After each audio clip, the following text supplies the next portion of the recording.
You're listening to the Pulled by the Root podcast. Hello, everyone. This is your host, Heidi Marble. I'm really glad you're here to listen to this episode with the amazing Kate Murphy. She is an adoptee. She is a psychotherapist, and man alive, do we pack it in. We talk about grief and relinquishment and finding your voice, the guts it takes to get therapy. We discuss how to feel more comfortable in your body. I also asked Kate about her blog where she speaks about the 6th stage of grief and the way that she wrote about the stages of grief as they relate to adoption. It really just, it felt so good to be able to connect with that material and to be able to feel seen and heard in those stages. So if you have not checked it out, the Couch blog by Kate Murphy is amazing. We also went off on a little tangent when I shared with her how I dealt with my own anger as a young child. My mom would buy me these blow-up clowns that you would hit and they would bounce back up, and you'd hit them again and they'd bounce back up. I think it actually made me more angry. But we discussed how cool it would be to have an island where adoptees could go where it was just smothered in these clowns that we could just beat the living daylights out of. By the way, that's not Kate's idea of therapy, it's mine. So I hope that you enjoy all the richness of this episode and the few breaks of humor that we weave in.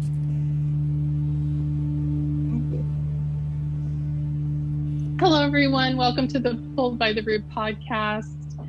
My precious friend, Anne Heffron, said, Heidi, you have to have Kate Murphy on your podcast. Kate Murphy is a therapist. And I can see why, because as I've been studying Kate, I'm so excited that she agreed and that she's here tonight to talk to me and to go over some things that I feel are really helpful and significant for those of us dealing with the issues surrounding adoption. Kate sent me her bio, and when I read it, it was in first person. And I thought, instead of me trying to twist it around, Kate agreed to go ahead and read her bio. And so, Kate, if you don't mind, we'll just start with that, and then we can dive into all the juicy questions I have written. Well, thank you. And thank you so much for having me here. I appreciate it. So I am many things, but all of those things started with adoption, the good, the bad, and the ugly. Plenty of all of those things for sure. I am also a person who has had 2 careers. One taught me that I thrive on helping people, especially women, find their voice as leaders. The second career is the one that gave my life meaning. I became a psychotherapist at midlife. I find it a great privilege to support people who were adopted with the deep dive into grief that is caused by relinquishment and with their eventual resurfacing. I believe that it is possible to understand yourself better, take charge, rediscover your voice, and live with more purpose and joy. Beautiful, Kate. Thank you. Well, let's just go right to the first line. I am many things, but all of those things started with adoption. Yeah. So why don't we just go over your story and summary, whatever you would like to share, so that people can understand your own personal journey. Yeah, well, thanks. So I was adopted during the baby scoop era. I was adopted at 2 weeks old. Apparently I was with a foster mother, and this is my mother's story. A foster mother who was an older woman named Mrs. Flowers. That's what I've always been told, and I don't know if it's true. The reason I was always given is that my parents were in college, and so they had to finish school, and that's why they couldn't keep me. So this story was the one I had. And I really, my mom was big on the minute I held you, you were mine, you were chosen. And I really, that story I stuck to very tightly for a long time. And I would have lots of daydreams about families and other families, and I'd constantly make up families, but I really, would always say, I don't need to meet them. I don't want to meet them. If anyone ever asked, which of course they always did when you're adopted, do you want to meet your real parents? So around the mid-90s, I thought about looking, and I had told my mother actually, and she got in touch with the adoption agency, and she got information on the confidential intermediary program, which they have in Arizona. I think we've got Arizona in common. Yes. And I reached out by phone to a bunch of them and nobody would ever call me back. Then several years later, there was kind of some websites and I thought, oh, let me look into this again. And I, fill out the contact form and it would go off into nowhere. I don't know. I would never be contacted back. And then in the, must have been early 2000s, mid 2000s, I decided that I would try to get pregnant with my wife. Not wife then because it wasn't legal, but that was coming. I thought, I need to know my history because chances are we're not going to know the history of this maybe other person, or we might adopt, or who knows. And so I finally reached out to somebody, and internet was much better then. Websites were much better. And the woman got back to me, right away. And she had me read The Girls That Went Away by Ann Fessler.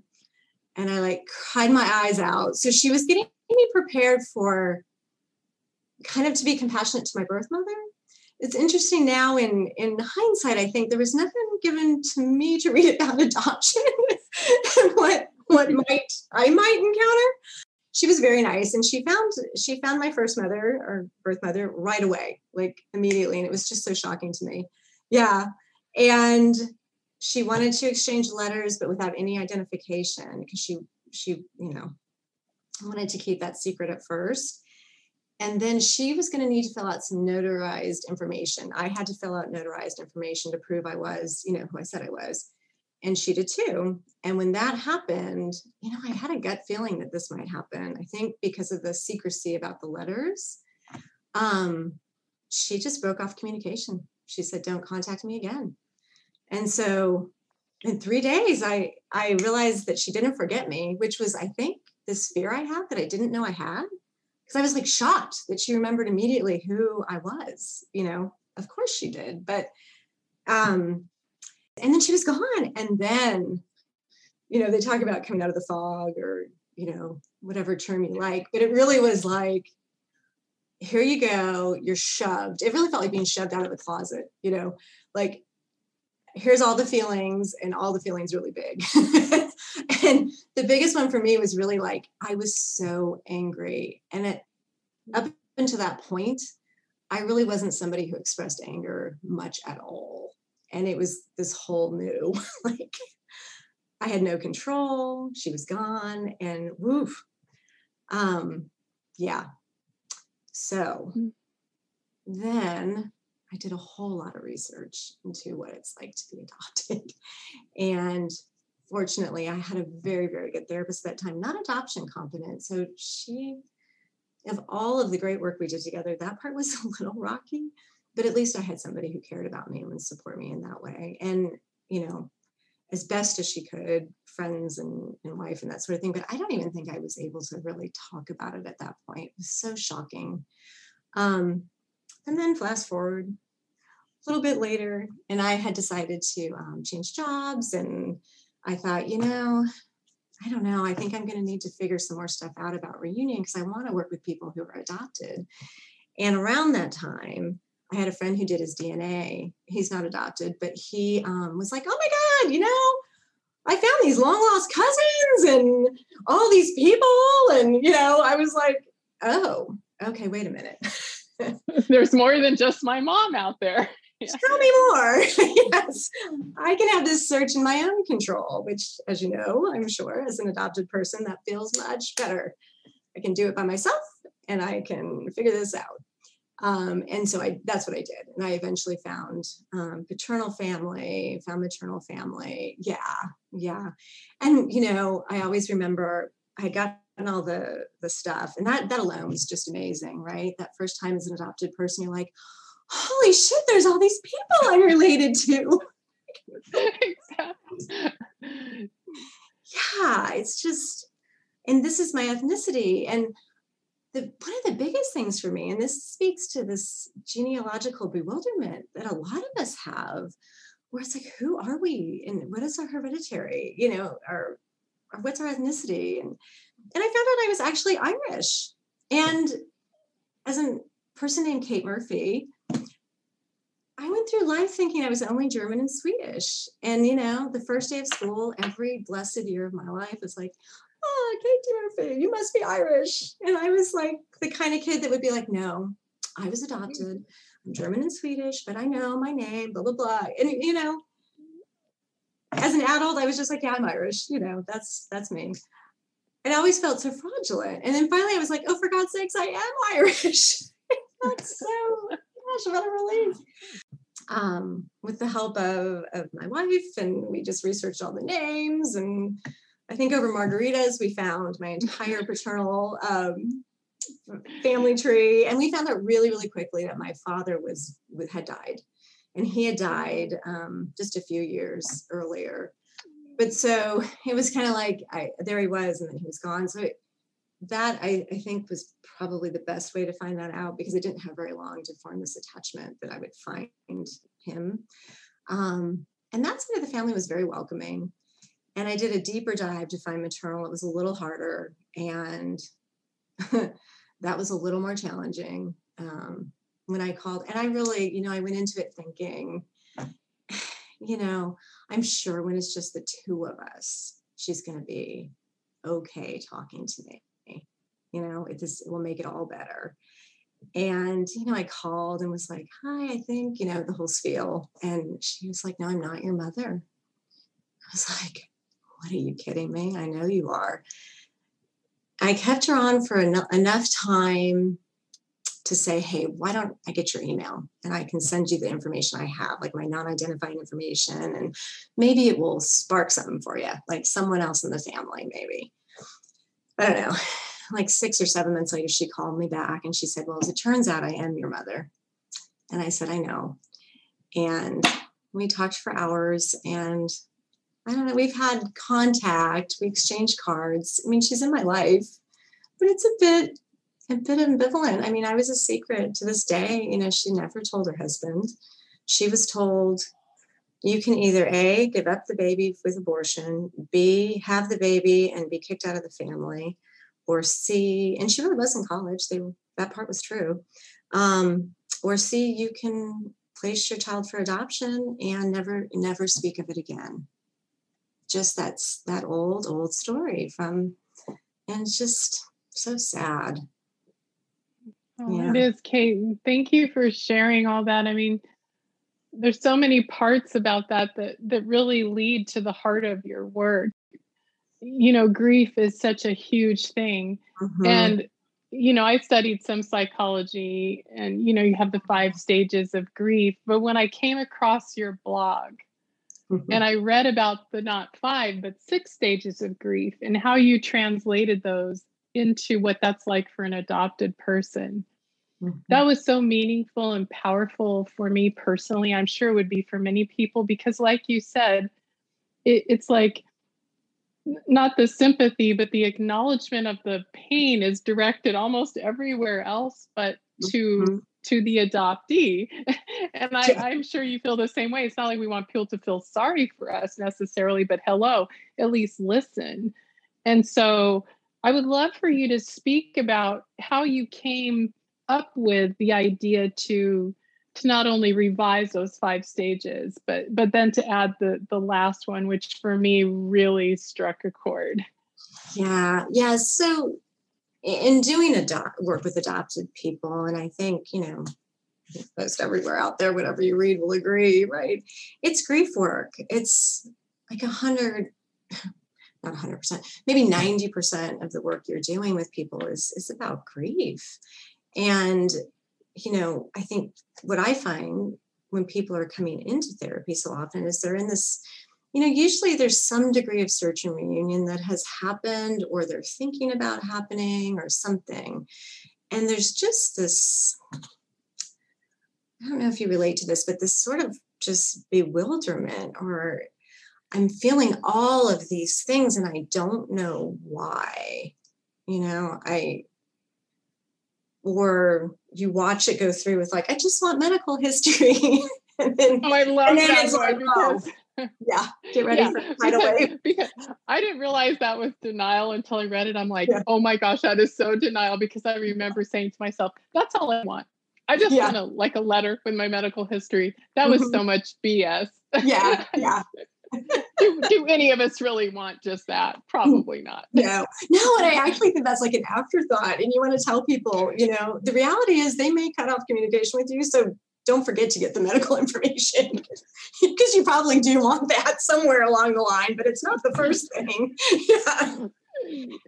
Exactly. Well, and I don't know if you can speak to this, but I felt like that felt safe for me to say that's my reason. It was protective because I was worried what would happen with my adopted family if they knew I wanted more.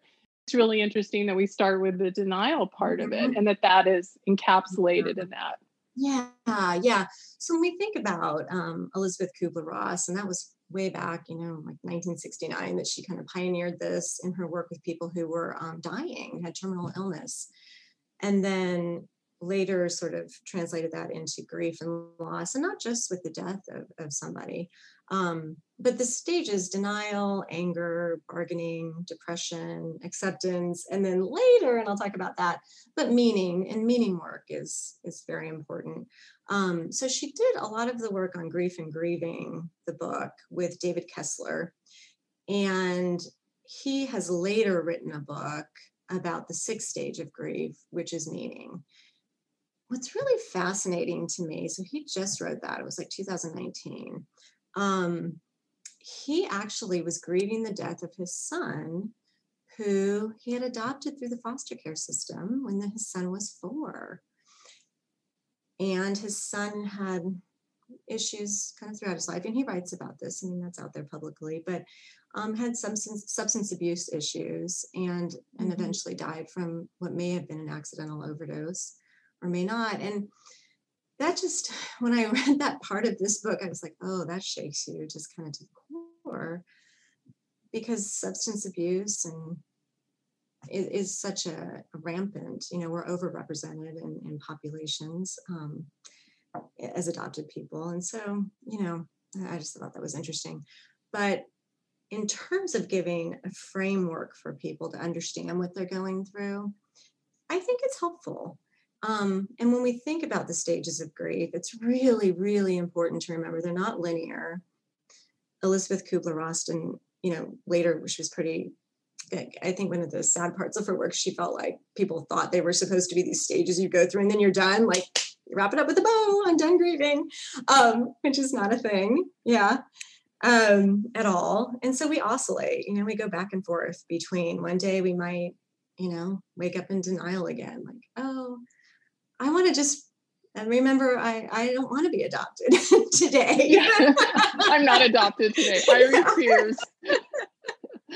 And the next day, we might send out a text to a sibling that's, part of our, biological or first family, and they don't respond. And all of a sudden we might be angry again. But really it's just, it's grief. It's like, why am I having this loss over and over and over again? The bargaining thing to me is always so interesting, because bargaining is a stage, and that's about the what ifs and the regrets. And I just think about the what ifs, like, what if I wouldn't have been adopted? What if I would have grown up with this family? And there is just simply no space, at least that I know of, where as adopted kids or teenagers or adults, we're even allowed to talk about it, That's really true. I never thought about that, but you're absolutely right, because that is part of the process. It's part of the mystery of the ghost kingdom and all of these imaginary tangents that we go on. Yes. And the narrative, which keeps us, a lot of us, not all of us, but a lot of us in denial for, most of our lives sometimes, of adoption was the best case scenario. We're lucky, this was meant to be. Our lives would have been so much worse if we weren't adopted, that there's no room for fantasy. It has to all happen by ourselves, in our minds, all locked up. And that's not a way to grieve. That's not a way to think about things. No, it's definitely not. I think that's where a lot of the conflict lies in adoptees' hearts, is because they know something's off. Even when they're children, we're very intuitive. And, you know something's not right, but you're being, told all these different messages that you're supposed to be in agreement with. And it is, I feel like it's a duality that we live in, where it's just this interesting space. I saw a post where somebody said being an adopted person is exhausting. And I'm like, yes. So no, I thank you for saying that, because that'll be helpful to people to understand that, wow, that is definitely a stage and something to acknowledge. And it's okay to talk about it. Like, what would that have been like? Huh. Yeah. And I think another piece that, so we've got these stages, that kind of help us, I don't know, build some framework around what we're experiencing. And so we've got a name for like, oh, okay. Yeah. Okay. This is denial. Okay. Or, oh, this is depression. And when she says depression, she means sadness. She doesn't mean like clinical depression. So, okay, yeah, I'm sad. Today I'm sad because I don't get to have the relationship I want with my, first mother. Today I'm sad because my adopted mother is unhappy and won't talk to me about my loss. There's so much sadness to hold, and it's normal. It's just normal. And the other piece that I think is really important to talk about when you're talking about adoption loss and grief is ambiguous loss. Are you familiar? You might be familiar with it. No, I want to know more about this for sure. Yeah, it's just so important. It was a term that was coined by Pauline Boss. I think she was in the 70s, 80s, something like that. But she was initially talking about absent fathers who are like physically present but psychologically absent. And then she was kind of writing her dissertation, and she got funding by the military to do research on families that had kids that had gone and were lost in the Vietnam War, so MIA, people who were gone, but they didn't know if they were dead. So it's this loss of somebody who is not dead, or loss of a relationship, or loss, right? And so that's all of adoption. It doesn't have the closure to it. It's like this open-ended. I see. So that's the ambiguous part, right? Right. Doubt and uncertainty, and our brains do not like that. But so you grow up knowing there's a family out there, and you might have a family that's great about talking about it, or you might not. But they're there, but they're not dead. They're just missing. Ooh. And, she really maintains that this is the most stressful kind of loss that you can experience, because, it's just, you're right. There's not this end. There's not an end. If someone dies. Well, it probably keeps keeps shape shifting, right? You can't put any parameters around it, where if somebody's gone from this earth, you can say they're gone. There's their headstone. They live from this date to that date. You have a picture. Whoa. That's crazy. I never thought about the ambiguous loss part of it, and acknowledging the extra level of stress that comes with that. That helps adoptees. I think when you say the word normal, that is so helpful. Not that I just want to be normal, but to feel that, but just to feel that the emotions that are coming up are not because we are intrinsically bad or flawed. These are normal responses to a very difficult situation. Yeah, absolutely. Right. Like a normal response to an abnormal situation. But there was something, I don't know if I have it. I want to say, hold on, let me see. I just had thought about it the other day. Pauline Boss actually said, and this is said very bluntly, and I love this. She says when she's explaining this to people about many different circumstances for ambiguous loss, she has, had people say to her, "Oh, the situation is crazy, not me." Ooh, I like that. Yeah.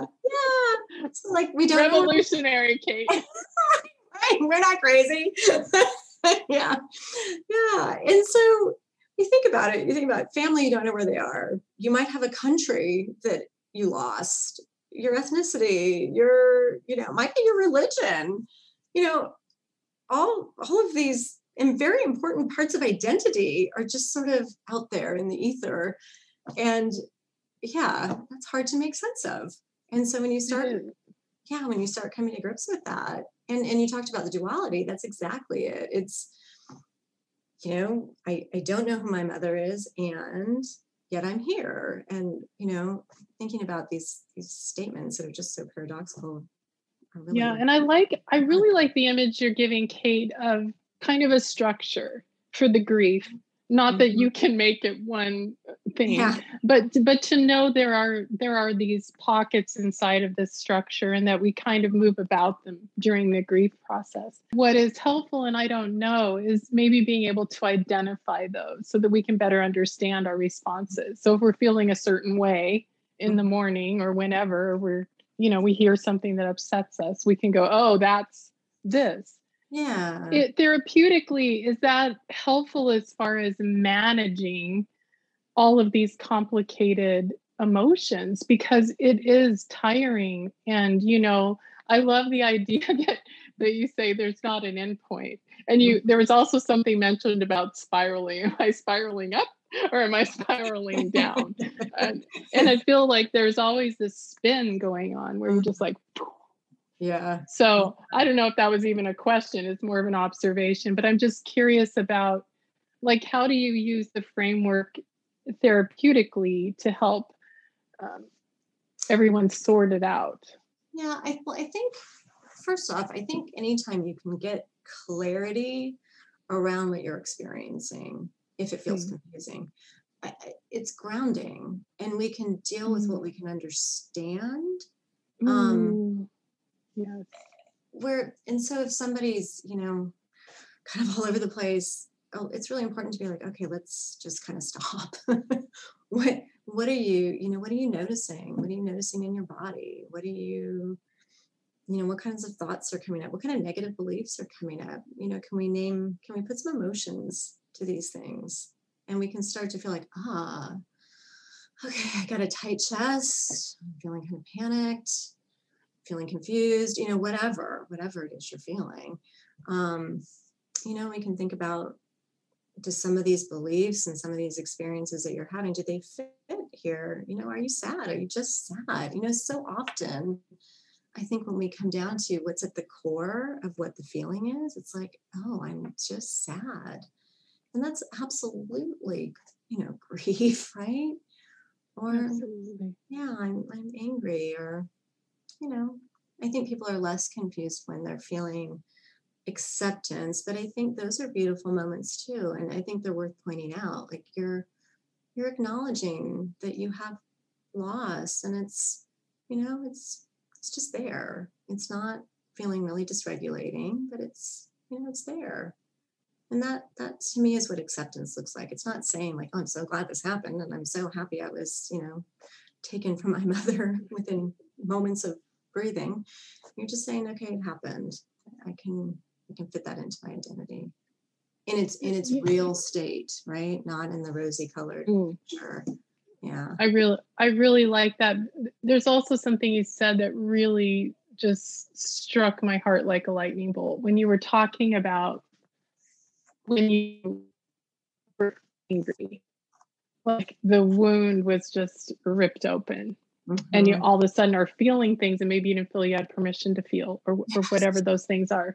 So I'm wondering about that too, because as I'm going through the process of all of this personally, I notice that a lot of stuff pushes on the wounds really hard. And my past technique was to, let's go to Nordstrom, let's go to Dairy Queen, let's watch Netflix. And I'm telling you, Kate, I am turning around and I am sinking into it. And that is so terrifying, because I think I am going to either cry myself to death or feel myself to death. But, what reassurance can you give that is not a bad choice to finally turn to ourselves and say, I am finally seeing the whole of the pain.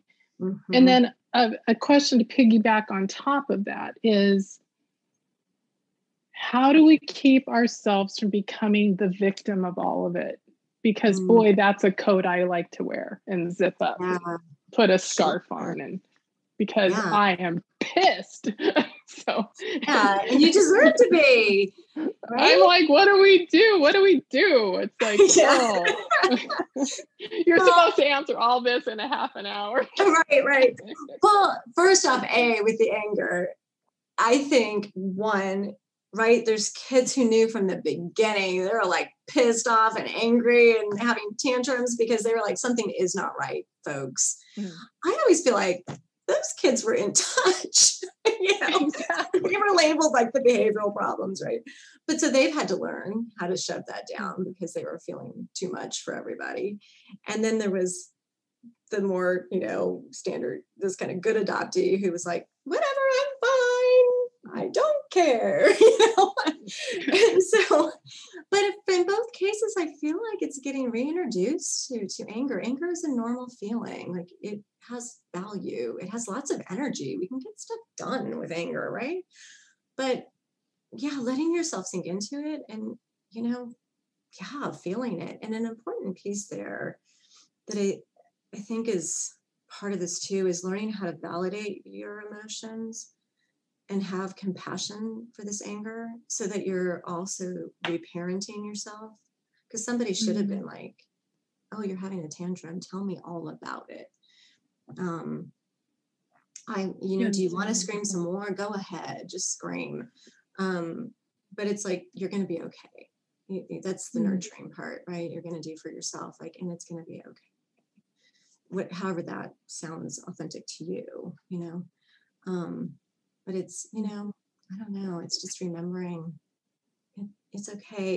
If I want to say if you're in anger too long, maybe but no, there's no too long. These stages are your own. They're unique and it's all normal. And yours might be a little bit longer, a little more unique, but it's still normal. Yeah, it's so nice. We don't have to check a box and say, okay, we can only stay in this stage for this long. And actually, one thing I want to add, this friend of mine that I had met through doing this work, she said something that always sticks with me. And she was, my age. So we were like early 50s, probably at this point, I think, or maybe late 40s. I don't know, somewhere in there. And she was like, I needed a year off of my life to be pissed off. This is what we should all get. We could have like an island where we could just have tantrums. It'd be totally acceptable. And scream. And that would be, I mean, it feels like that's just providing the space that's needed without interruption. Like you could just go for it. Yeah. No, I think, it's so funny, Kate, because my mom, I did have a temper, by the way, when I was growing up. But my adopted mom got me one of those clowns that you hit and they come back up. Yeah. Oh my gosh, I used to kick that thing's ass on the regular and it made me so mad because it would hop up and be smiling and I'd just be on it. I can't even imagine what that looked like, but maybe we could have those on our island. That is perfect. Yeah. My sister was the angry one. She had one of those. I like how this is going. Oh my gosh. Yeah. I think just to think about that, it sounds like acceptance of the feeling and the space that it needs and being able to provide that space if possible. Mm-hmm. And I think the part, because there's so much suffering, Kate, that's happening. And I know for me being in my 50s, it's like, oh my goodness, I want to know what it feels like to have some semblance of peace. For the 6th stage, the meaning, boy, that is really great because we have to work through our own pain clearly. But can you define for us what that means in terms of adoption, the way that you have said it structurally? Well, it's coming, and it can happen at different stages along the way too. I think that's really important. It's not like it only comes at the very end of this very arduous process. Right. That's good to know. Yeah. But it's making meaning of the loss and finding a way to acknowledge the loss and find a way. And this can also be very large or very small. That's important too. Good point. Have some transformation and have a shift in perception in the way that it's kind of incorporated into your life. I think about you doing this podcast and, I don't know if you feel this way, but to me, that's making some meaning out of your experience. You're making this platform where other people can come and share their experiences. Does that resonate for you, or? 100%. It has been life-changing. Life-changing. Yes. Yes. I feel like I've heard your voice change over the time you've been doing your podcast. Do you feel? Absolutely. Yeah. And it's really interesting. I was talking to some of the members of my team, and there's something about it now that just feels so sacred and so safe. I'm kind of getting out of my own way.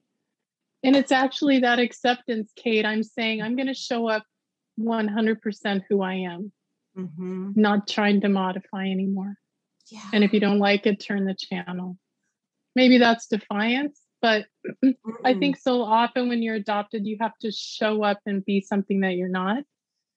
And I think that it's an opportunity to be authentic and to also provide that space for others. And for me, that is a huge gift to receive. I mean, I feel humbled to have the honor to sit with people and to hear their hearts and to know that is having an impact, because I know before I started the podcast, hearing these other voices out there, those were lifelines to me. And if we can do any of that for anyone, that is the meaning, in the suffering, right? Yeah. And what you said, right before you said it might be defiance, but you said I'm showing up as myself. Yeah. Like that's the work. And you don't have to pretend, and you don't have to pretend like, adoption was this gift. It just was. It happened, and maybe there was a reason. Lots of adoptions happen they all happen for a reason, but maybe some good, some not as, who knows. But anyways, they happened. And for us to be able to sit in it and sit within ourselves and be ourselves unapologetically, I mean, that's some meaning. That is lots of meaning. And to pass it back to you on that note too, it seems to me, especially reading about, you shifting careers and doing this, I'm certain that it's the same feeling that you get. Just to provide space for someone to have all their feelings and just be listened to deeply for as long as they want about every little bit of what they experience with adoption. I love it. Yeah. And there's something else I read that you said, it takes guts to get therapy. Boy, are you right about that. Can you explain what you meant by that? Because to me, and let me see if I'm right, it's about being vulnerable, like really vulnerable. And some of us, that's tricky, tricky business.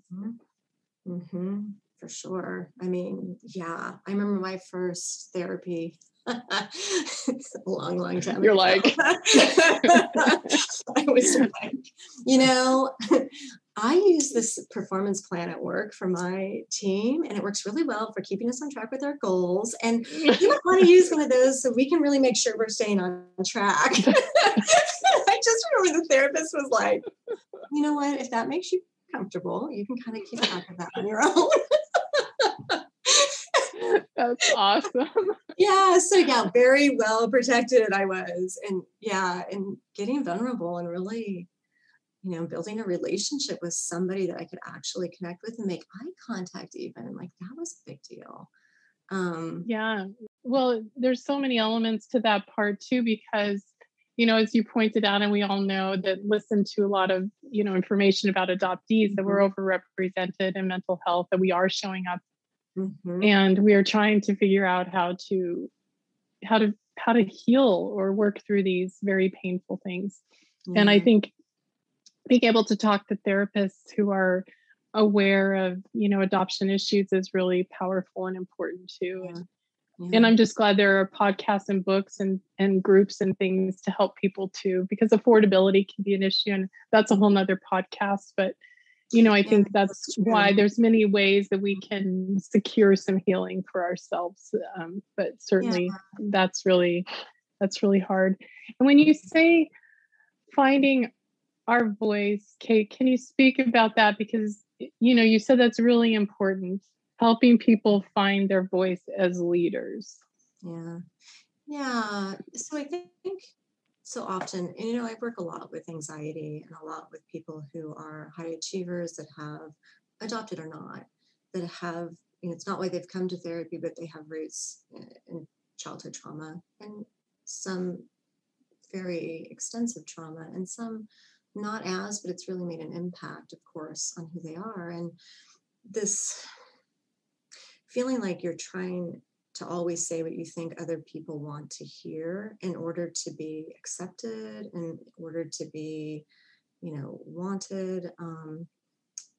It just muffles out what's real. And you really can't get ahead in life, with relationships or at work or, anything. You just can't be heard. And if you can quiet that stuff down, kind of like you just said, I'm just saying what I want to say, whether you like it or not. I'm showing up as me, and it's frightening, especially when you're got so much armor built up and so much anxiety around.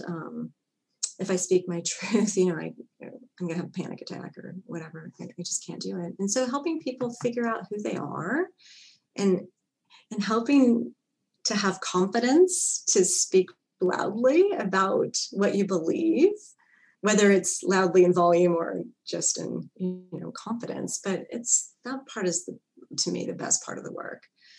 When it just is so humbling and it's so fantastic when I see people figure out what they want and go after it and, say the hard things to the people in their lives. And you know what? They usually get good responses because if people know what you want, a lot of people that you surround yourself by will want to give it to you, but you've got to be able to say what it is.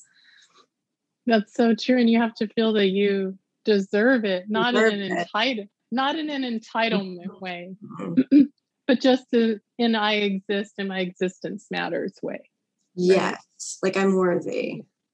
Yeah, I don't have to be off to the side anymore. That's really, really interesting, Kate. And another piece of this too, and if I'm left, it's okay because I've got myself. Like that's a huge piece. Like I can let go.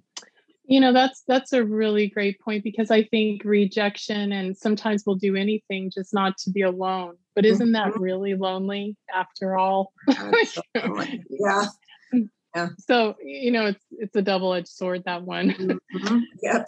And there's another point as we begin to wrap up that I read and I was like, oh, dang, this might be a good tattoo. Impatience is not a productive partner. Well, Kate, that news sucks because I want everything yesterday. Okay. Yeah. Patience. Oh my goodness. I think we want these quick fixes. We want to feel better now. We don't want to sit with our pain. This is a human experience, but certainly when you're adopted. Ooh. So what can you speak about that particular statement? Well, one, it's born out of learning. But yeah, because I could certainly be that way. But I think, and this is the thing with therapy, with going through the grief that is adoption, is that, this is the long game. This is wanting to rush through and am I at acceptance yet? Am I over this yet? Am I healed? No. This is like your permanent partner. But you're going to learn so much along the way, but you got to hang in there. And that part is so important. It is so I important. Understand that I want to be over this like yesterday. I mean, I get that, but just not how it works, is it? And another thing that I would love for you to speak about too is I think a lot of adoptees feel this way, feeling more comfortable in your own body. Like sometimes I wish I could unzip, I know this sounds gross, my skin, but I'm just like, oh, I can't be in this anymore. This torture chamber that is myself. And I think that can you give us a little window into how does one begin that process? I know it's a long process that requires patience, but what might be an exercise or something we could do to kind of feel a little bit more comfortable in these bodies that we've been given, that have been relinquished, and goodness knows what else. Mm-hmm. Yeah, and goodness knows what else. That's true. Yeah, that is so true. What came to me right there when you just said that was this idea of, we've come into this family, and families are families. And so in some cases, they're really great and secure and lovely. But oftentimes you're just layering on more and more trauma. And it's hard to pull apart what was adoption, what was the family trauma. The easiest thing I can think of that works is when you're feeling a very, very strong feeling and you feel really kind of activated and uncomfortable, is that you allow yourself to sit and get curious. What am I really feeling? And if you're somewhere where you can actually like sit in a chair or stand, maybe it's standing, but feel your feet on the ground, kind of push down one foot, push down the other, and really feel that pressure, like you're literally grounding yourself. And if you can, sometimes you can't, but if you can, breathe very, very deeply into your belly. It's just a deep breath, but it makes such a difference. Breathe deep, deep, deep into your belly and hold it. And when you breathe out, when you exhale, like really exhale, because your body's in the midst of feeling like you're in fight, flight, freeze, or fawn. Like you think you're about to die if you don't keep, going. And you want to signal to your organs that think you're trying to run away from like a lion or something. You want to signal to them the crisis is over. And so you're starting to get control over your body and starting to get comfortable in your body. Like I can manage this body. It doesn't have to manage me. Does that kind of make sense? I love that. And that is a really, not to say simple, but it's applicable. It's something that's manageable, that we don't have to go somewhere special to do. And if I could add kind of one more thing to do, if you can remember what you're feeling. But so I do EMDR therapy, and that's a different topic that I think other people have talked about. But one thing from it is this butterfly hug. So you're kind of hugging yourself, and you're going to tap one side, tap the other side, and find a rhythm that makes sense, kind of tapping one shoulder, tapping the other shoulder back and forth. What this does is it stimulates both sides of your brain, and it calms you down. And so, like when your kids were little and they're crying, and you pat their backs, like, stop crying. Yes. You're doing that same thing. Yeah. And so it's this kind of reparenting and getting where we're soothing our own self, and we're showing compassion for our own self. I think over time we get more and more comfortable just in our own bodies. Things will still pop up. We're human. We live in the world, but we can get a lot more comfortable. Okay. I could talk to you for the rest of the night. Is there anything that you would like to add? Anything that you'd like to expand on? Anything that you would like to say to, hopefully, we're being listened to all over the world, which is mind-blowing.